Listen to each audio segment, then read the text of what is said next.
Welcome to SIR Studios Inside the Issue. Today's guest is Matt Jones, whose story Portent is featured in the fall 2025 issue of Southern Indiana Review. Matt Jones is a writer who lives in the Susquehanna Valley. His work has appeared in the Southern Review, Alaska Quarterly Review, New England Review, Three Penny Review, and Boulevard. He's the host of I'm Not Crying, a podcast about the movies that make us cry. Matt, welcome to Inside the Issue. Hey, Casey, thanks for having me. Yeah, it's great to have you. Let's can we start off maybe having you read your story Portent, since it's a flash story, we can get the whole thing. Yeah, absolutely. Yeah, I've got the issue right here. Great. Okay, so this is Portent. Um, my anxiety sometimes manifests in the form of a hyper-awareness of my heartbeat, which often sounds both too fast and too loud. And unfortunately, this vigilance invades even my sleep, so that I am constantly waking up every few hours to listen to its mundane thrum, which seems to command my attention. I cannot ignore it.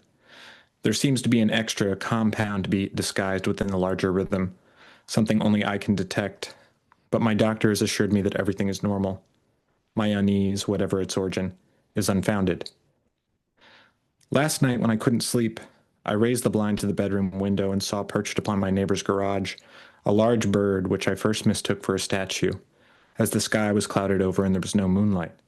But when my eyes adjusted, I realized it was an owl, and dangling from its beak was a limp, inscrutable object, which swayed ever so slightly when the owl turned its head. For a moment, I forgot my heart and thought to wake my wife, who was sleeping downstairs because she had recently and inexplicably become so afraid of the house's second floor that she refused to come upstairs and instead spent an increasingly worrying amount of time down in the basement, where I don't know what she got up to. I touched my palm to the window to feel how cold it was outside, and as soon as my skin lay flat against the pane of glass, the owl, which I had assumed to already be looking at me, turned its head so I could see the outline of its dark face and the wet sheen of its eyes staring in my direction, which caused me to instinctively hold my breath for a few moments. When I exhaled, the owl dropped what was in its beak and ascended into the sky. I could feel its wings beating against the night. In the morning, I had no memory of climbing back into bed or the owl, and the sky was still clouded over so that only a white haze hung in the air, and there on the window was the outline of my handprint, which served to remind me of the entire ordeal. And when I looked outside, I saw on the roof of my neighbor's garage a crumpled sock, cream-colored and lifeless, the kind that when stretched out over a foot and up a leg might extend all the way up to the knee. Thank you. Yeah. So can you tell us a little bit about like where this story came from, what its genesis was? Yeah. I think I can like pretty much pinpoint it back to two things. Is that one day my wife told me that she had seen, I think on our neighbor's roof, I want to say she said she saw an owl or a hawk eating a pigeon, something to that effect. Mhm. And then it came with this feeling of going to like kind of like we on the second floor of our house, going to the like bathroom one night and having it being completely dark outside and looking out the window and seeing on our neighbor's roof what looked to me kind of in my like haze of being like barely awake, something on the roof. And so I stared at it for a really, really long time. And then kind of once my eyes adjusted, it was just part of their chimney, which you'd think, I'd know from seeing it all the time. But I think it was just kind of those two moments coalescing together into this. That's really cool. Where did the sock come from? Because that's such an interesting moment where it goes, that has this ominous feeling, right? And I mean, Yeah. not that, well, I guess like culturally we have this kind of owls, have this kind of portent, right? But and then it gets undercut by it being a statue, and then even further undercut by it being just a sock. But then Yeah. we're like, how the hell did the sock get up on the roof? Like it has this really interesting eeriness, but also the mystery and also the kind of the humor absurdity of the moment is wonderful, I think. Oh, cool. Yeah, I guess kind of in line with what you said. I guess most of the world feels like it's full of just all its tensions and mysteries are unresolved. And so that's kind of where my writing has been lying a lot lately. That feeling of even when something is made clear, that there's whatever is made clear somehow begets another mystery or a form of not knowing. So that's kind of where my head's been at for a little while. Like that. That's really cool that like I don't know if you said it quite like this, but clarity begets more mystery. Like so even that's really fascinating because like when we get the sock, it becomes clear what it was, which is Yeah. nice, but then why is there a sock on the roof? Yeah. Yeah. Um, yeah, that's really cool. I hadn't thought. I mean, I was enamored with the image, but I hadn't really thought about the you were enamored with the image and also that sort of puzzled by the image, the way I think the story means for us to be puzzled by it. But I hadn't really thought about the that kind of like deeper idea of the way that you know sometimes knowing the answer isn't the answer. Or doesn't Yeah. complete. That's Yeah. really cool. Or even if it's like if it's benign, it can still be puzzling. Yeah. Yeah, and I mean, even though even being a benign, there is still just a hint of oddness and Yeah. eeriness to it. Yeah, that's really cool. So is this is was this story typical of your writing process, or I mean, the way this story came about and the writing of it was typical of your process, or was there something different about it? Yeah, it was probably typical in the sense that I guess a lot of times, maybe like a lot of people, I start with a feeling. And I guess I typically start out with no real plan beyond the feeling itself. And then I think I must have written this like a couple of years ago. And then what I often do with anything I write is I kind of write it and then I really don't look at it again for a while until I don't know, the moment strikes me and I go through my Google Drive folder and then I'm looking back. So I think this came about in that was very usual for me to write it and then leave it aside. But I guess for the past couple of years, and this would probably go along with what I've been reading, is that a lot of things have been just stemming from a feeling, an eerie feeling that you're not able to comprehend or articulate. Is that do you think that and this is more of a slightly broader question, and I'm do you think that Flash as a form is particularly I don't know unique to capturing this? I mean, I think I do. I think that I guess I'm trying to think like what how might this story work if it were 15 pages, right? And I think it would lose something. Right. Uh, Yeah. Yeah. and where there's something about the fleeting nature of it that creates that kind of eerie feeling that we just sort of exist in for a short time, and then we're kind of left with it too because the story doesn't resolve. We're still wondering why is the wife in the basement. We're still wondering, how the sock got on the roof. He's got his anxiety and his sort of his heart issue. Like all of these things are still entirely unresolved. Uh, Yeah. and the maybe the pressures of a longer form or the longer form might have put pressure on the story to answer some of those things. Uh, Yeah. I agree. I think, yeah, the flash form, I guess, lends itself more to you can be impressionistic with it. And I don't know that you have necessarily the space to provide resolution. Whereas, yeah, I think sometimes longer stories, the more you become invested in something, I guess the more, as at least for me as a reader, I am expecting in some ways the world to be at least teased out a bit.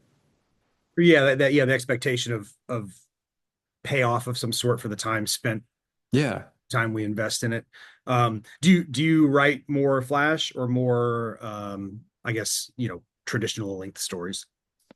I think I typically write long. And then I guess, yeah, like I have a lot of long stuff I've written that I just haven't done much with. And then Flash to me is always kind of one of those like I don't know if I'm stuck in all other avenues, I feel like Flash is something I can sit down and do not quickly, but like the whole thing is there in front of me.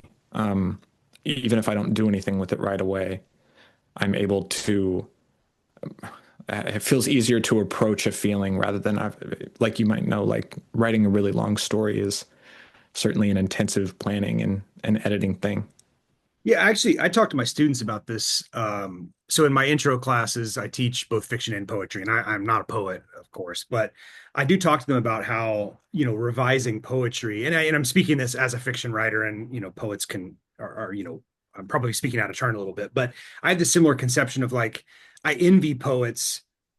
Poetry is obviously not easier to write than fiction, but I do envy that it's all there, right? Yeah, You yeah, can, when you're looking at it, barring it being a very long poem, right? But it's like a flash piece, is you can kind of hold it all in your head at one time.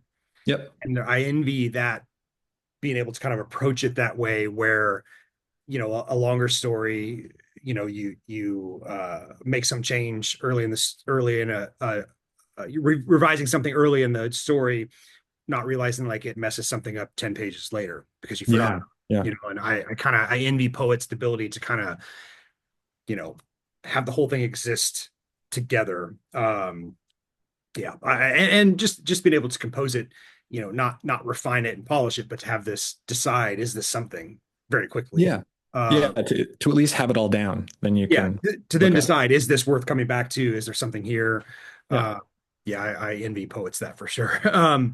So did this story pose any particular challenges to you? Yeah, I mean, I guess, as much as we were saying that, like with Flash or poetry, you can have it all down in front of you, then all of the language, I guess your precision with it becomes that much more important. And I guess, I don't know if this is tr- true across the genre, but I feel like Flash is often a genre where you can, no resolution is so much, I feel like, built into it. Um, so I think, I don't know, I guess what I'm thinking about is that when you're planning to write something even that's really short that provides no resolution, I guess how do you go about that in a way that seems feasible for something? Yeah, and I guess thinking kind of like, you know if the expectation of resolution is off the table, Yeah. what what's the story, like what's the engine of the story, right? What's the thing that's propelling the story forward, if not a resolution of a problem? Like, Right. more typical kind of traditional short fiction, there's usually obviously a conflict and a problem that readers expect to be resolved, of course, in all kind, that resolved is not necessarily neatly, but we expect to sort of things to come to a head. And here in Flash, like that expectation is off the table, which means that the story has to do something else, right? Yeah. Yeah. Um, so I'm glad you mentioned language, because the thing that so in rereading this story, um, several times over the last couple of days, I remember the story, of course, but you know, reading the story and accepting it and all of that, it's really cool to come back to these stories, because without fail, I'm like re-impressed by them, and that makes me feel good that I don't return to the story, and I have yet to return to a story and think like, nah, it doesn't hold. Okay.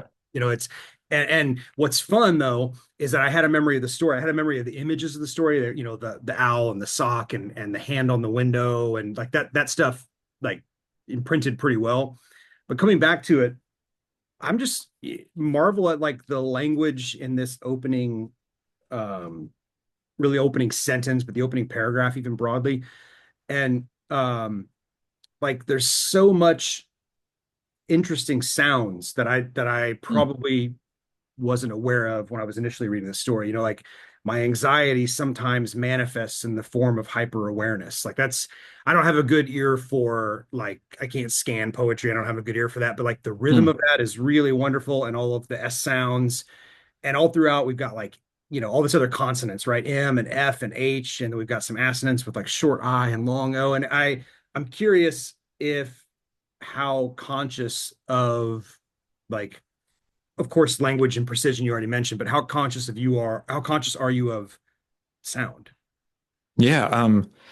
That's a great question. I think that has been something that I'm very aware of when I write rhythm of sentence, and maybe a lot of people feel that way. But yeah, knowing, I guess, hearing it in your head, and the particular number of beats you want a sentence to hit, and having, I guess, sometimes the right word and number of syllables or consonants in it. I feel like that's something that often kind of shapes my writing in like the first draft phase. Yeah. That's what I was curious about, if that was something that was part of part of like the drafting composition process, or if that was something Mm. later. So that's really interesting. Is that do you find that same level of not precision, but that same level of attention to sound and rhythm even in longer pieces, longer stories? Yeah, yeah. I think it's probably harder to sustain, right? Because then I feel like it's so, it becomes taxing, and then you wonder if you can sustain it even in the first draft. But definitely when I'm revising, um, actually, maybe there's a bit less of a focus there if I feel like if it's a longer piece. But I guess it's the way that I've like not recently, but I guess I've long been kind of obsessed with sound design broadly, Mhm. and what sound inspires in terms of feeling, and especially that kind of that eerie sensation that can overcome you. So I think that is just thinking about it now, just kind of realizing it. That has been a facet of my writing. And it's really cool. I'm somebody that I I don't think of myself as a very lyrical writer, and I work at it, but this is something that would not come natural to me. And even looking at it too, right? This opening paragraph's about his heartbeat, and the rhythms of the sentence are rhythmical as a heartbeat, like which often sounds both too fast and too loud. There's that just really, really wonderful rhythms, really wonderful sounds throughout, especially it's really throughout the entire story, but it's really evident. Well, it's subtle as it needs to be, but in closer inspection, it's really evident in that first paragraph. And it's just such a I'm I was curious when I was reading it. It's like, this has to be on purpose, right? This can't have been accidental. If it was accidental, it was the greatest accident ever. But Cool. it's just Yeah. cool to know that that's something that you're very conscious of. And I'm envious of that kind of ability to think about the sentence in terms of primarily in terms of rhythm and beat. That's really cool. Oh, thanks. I appreciate Uh, that. um, so when you're revising, like this story in particular, but in the kind of broadly, what kind of guides your revision process? Probably time, I guess, first. Because maybe like a lot of writers, as soon as I've written something, I'm just overwhelmed, but I can't see anything about it. That needs to be seen. So then I often, like I said earlier, put stuff away for a while. And then I guess when I return, I feel like I'm able to pick out more so what shouldn't be there anymore. Although I will say, like particularly with this story, the editor, is Ron? Is Yeah. that Yeah. Ron? Extremely like helpful, looked at it and saw stuff that I didn't see. So helped bring a lot of, I think, those important elements to the fore. But yeah, I think probably the biggest thing is time. I just have to not look at a thing, and I pretty much have to forget that I even wrote it to be able to go back to it. Um, it doesn't happen often, but I'm somebody that operates similarly. Like I think a lot of writers, need a little bit of distance from what they worked on. But to me, it's always that kind of cool feeling when you go back to it and you're like, oh, it's pretty good. Like when Yeah, yeah, kind of like, oh, where you kind of forgotten it a little bit and you enjoy it as you would if you read, picked up a story anywhere else. I mean, of course, it still yeah, has, drafts have problems, but there's that feeling of like, no, yeah, this there is something worth coming back to. yeah. And It's a great feeling. it Yeah, is when it rarely happens, it's great. sure, you Um, surprise yourself. Yeah, yeah, you mentioned Ron, and yeah, I mean he has a very good eye for um, shape, I think, and yeah, and yeah. I guess by that I mean like what's necessary to a story and what isn't. Um, and yeah, he's very good at that. He's also very good at he remembers stories in a sort of shockingly a specific way. Oh Uh, wow. Okay. and I think that's he'll like live with the story for a while and carry it around with him and kind of I'll get like a a a text out of we text it all the time, but he'll get a text that just sort of says like what if Matt's story do we need that? And it's kind of like Sure, sure. that's actually really good. And then we start talking about, how to frame that to pitch to the writer and all that kind of stuff. So he's very good at that. I think That's what I felt. especially Yeah. especially on these, like, I mean, he's good at always, but especially on like these small pieces where we're talking about like very small adjustments. Like, was there a cat in this story? Yeah. Yeah. Okay. I was trying to remember if it was this one or another one, and it kind of like stuff like that where you're like, the cat is fine in the story, but you know arguably maybe it's distracting from the image. Yeah. But yeah, I don't know. I think he's very good at that. Yes. That's totally tracks. Like when there was a cat and he was like, what if we, didn't have the cat? And I thought that actually makes a lot of sense. Yeah. Well, and we appreciate too. I mean, I think I can speak for him here. We appreciate too when writers are like, the expectation is not that they take all of our suggestions, of course, because it's always about the writer and the choices they want to make. But we especially like it when writers are open to you know, trusting us because we want the exact same thing that you want, right? Yeah. The Yeah. best possible story. And there are times when not often, but more often on stories that we're talking about making suggestions to the writer before we've decided to accept it. We're often surprised when writers are really resistant, and it's For kind of a sure. phenomenon sometimes that we just have to sort of deal with. Like, all right, well, we thought we had a really good idea about how to tighten this story or whatever, and we're often surprised when writers are resistant to that. And I think sometimes it has to do with where they are in their career and how much experience they have working with publishing and editors and that kind of stuff. That I think maybe they're a little afraid, Yeah, definitely. um, I think in my day job, like I writer editor, but I often feel the sense like when I pass off a piece to my editor, I feel relieved that someone else is going to take a look at it and tell me what is actually happening there. yeah. Yeah. And maybe it is just a maturity, perhaps, right? Just to be in this sense of like, look, I'm aware that I might be, my vision of the story might not be the best vision of the story necessarily. So, uh, Sure. yeah. So can you tell us any important books or writers for you, like when you first started writing, or any books that you find yourself returning to? Books or writers, I guess. Yeah. So within like the last year and a half, I read my first Roberto Bolaño book. So I read 2666 and I really liked it. Like I was kind of floored and I got, I'm late to the party there.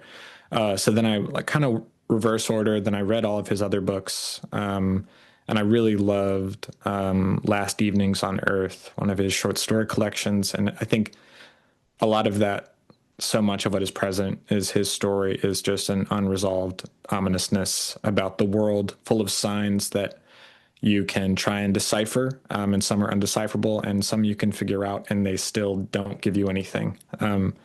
So I read a lot of Roberto Bolaño. I read for the first time within the last year and a half as well, Paul Auster. I read his like New York Detective trilogy, so also a lot of um, a lot of narrative without resolution and just full of mystery.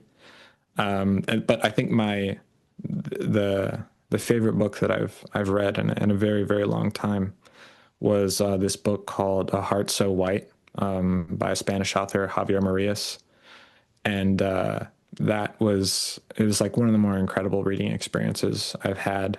Super impactful, and I've gone back and revisited sections of it pretty regularly. I have not. So I am later to the party than you are at for Bologna, and I have no excuse for it. I think just Oh, sure. but that's good to hear that the story collection. I may have to check that out because you mentioned starting with the 2666. It's like starting with the you went Yeah, all in on the the biggest right. the biggest book. That's cool. And when did he publish? Do you remember when that story collection came out? Was it early in his career or later? Not that it Oh, matters. I'm just that's a curious. good question. Yeah, I'm not sure. Yeah, I think it was like, I don't know, it was like over a dozen stories. Some of them are pretty short. And he has another I think it's like Nights in Chile. Another collection. I think he probably has more than that. Okay, cool. Um, and I mean, the writers you mentioned, I think, are kind of dovetailed to this question already, or this next question a little bit, because, there are writers that maybe aren't as widely read. But what are some other writers you think we should be reading that maybe that aren't as widely read or are kind of flying under the radar? Right.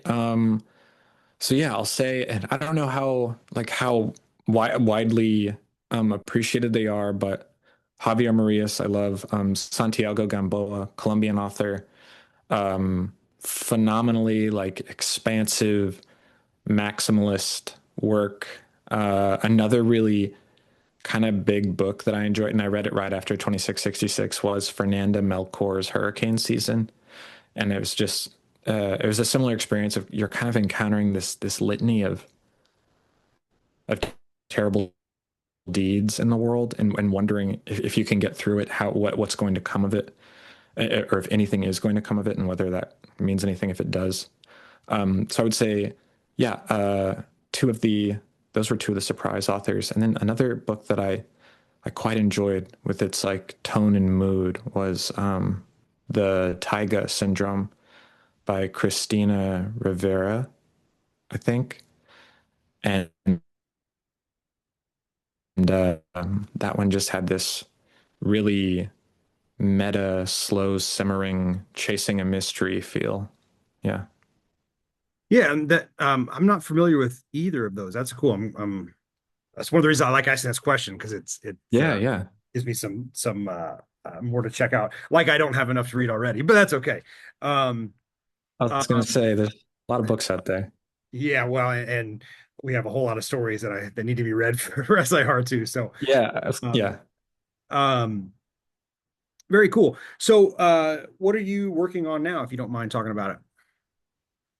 Right. Yeah. So I haven't been doing a lot of like story writing, but this past year I started a podcast called I'm Not Crying, where I interview guests weekly about a movie that has made them cry, and then kind of talk more broadly about the concept of crying, for whatever that means for people. And I mentioned this to you a bit. I got kind of invested in it for one, my wife, who is to me just a non-crier, big time with movies, had mentioned when I asked her about it, kind of impressed her about it, that The Nutty Professor had made her cry, the remake, which really threw me. So I feel like we had to delve into that. And then I found myself, kind of in the last 5 years or so. Sometimes I link it to post-COVID, not to say that, post-COVID world made me cry more, but I found myself crying more at movies. So I think I just got kind of interested in the topic, and it's been a lot of fun just to dig into what feels like a not universal experience, but relatively common experience that occasionally you watch something that makes you cry. Who do you interview for it? Oh man, anyone ever? I've interviewed both of my parents, my sister, my wife, friends. I've interviewed, academics, people in the movie critic space. I interview pretty much anyone and everyone. If they throw out a movie, we watch it kind of asynchronously, and then we chat about it. In any other big surprises like like the Nutty Professor? I my sister talked a lot about the Adam Sandler movie Click, which Hmm. kind of threw me, but then I found out through Reddit that Click did make moved a lot of people to tears. But it's also been fun just thinking about being invested in the way things sound. Like I've realized slowly over a while, and then more intensely recently, like I really like sound design. I love editing audio. I love finding out where particular moments of music will intrude or clip. So it's been like, it feels similar to writing, but then having that multimodal element in there has been really satisfying. Something that I've enjoyed really learning about more. Yeah, I think that's makes sense too because the effects that sound and music have on our emotional response to a scene, potentially. I think Yeah, yeah, that's cool. yeah, absolutely. In it, you can find clips on YouTube or something where like a movie scene absent the sound and how, maybe people don't realize how Yeah. powerful that is until it's gone. And then it just, that's really cool. Um, all right, well, that's very Yeah. cool. I encourage everybody to check that out. That sounds like a really cool project, especially just broadly the idea of crying and kind of its impact. And even post COVID, like there's probably something there, right? The way that um how that has impacted and changed us, fundamentally, I think, in ways we're probably still trying to figure out. Uh yeah, that's very Yeah. Yeah. That very much feels true. Have you ever been moved to tears by a movie?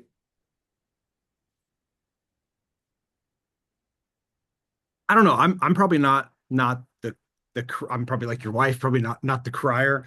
But I did recently I'd never Yeah. seen Paris, Texas until maybe over break I watched it. And I don't think I was moved to tears, but I Yeah. was moved by that movie. And I had friends, I'd heard, I knew that I was missing out, right? So I wasn't completely unaware of the movie's, you know, reputation, but just the speaking of sound design, right? The quietness of that movie and how just long stretches of Yeah. dialogue, and then that final scene where I can't remember the character's name, where Harry Dean Stanton is talking, he's like watching through the glass his I guess his Sure. And you girlfriend. see the reflection. Yeah, and he's talking on the phone and he has Yeah. that monologue. It really ends up being a monologue because she's just listening. It goes on for like 5 or 10 minutes. And I just marveled at the Oh scene, yeah. marveled at his like the writing, marveled at his like execution of that scene, knowing, it's uncut. So I mean, I was just moved. I was moved by the whole experience. Yeah. I don't think it was to tears necessarily, but I was it affected me in an interesting way. So That's cool. Yeah. um, Yeah, yeah, that's a I great movie. found Also one that I only watched for the first time. yeah, and I was no excuse. One of those ones. There's no excuse for me never having watched it. It just I finally did it. Um, but I think having so my wife and our son is we have a son who's 14, freshman in high school, and I think like having a kid probably made me more emotional and thinking more about, oftentimes we talk about, it's like, well, we only have like 3 more years of, before he goes to Oh, college, sure. Yeah. that kind of stuff. And I can, I'm not looking forward to that. And I'm anticipating that being very difficult. And, uh, maybe I will, make up for lost crying time when all that comes. I can see myself being, Sure. much more emotional about things because even just thinking about it already is that it's like, of course, I'm happy and excited for him to enter the world, but it's also scary and awful too. um but I was just Absolutely. Yeah. That I was would just talking be to a perfect occasion. I was just talking to a colleague yesterday. He has a couple young children, and it was like, man, like just exist in that space because it goes by so fast. So and you can't get that time back. So uh yeah. So I anticipate there being more emotional responses from me in the coming years. uh but anyway, Sure, sure. Well, yeah, if they pop up, don't hesitate to reach out. yeah, I might. It's a Yeah. very cool concept, and I hope that it continues to grow and reaches more people because I could see that being a very popular just very popular project, something people would be incredibly interested in. So best of luck with it, definitely. Where can people find it? Oh, thanks.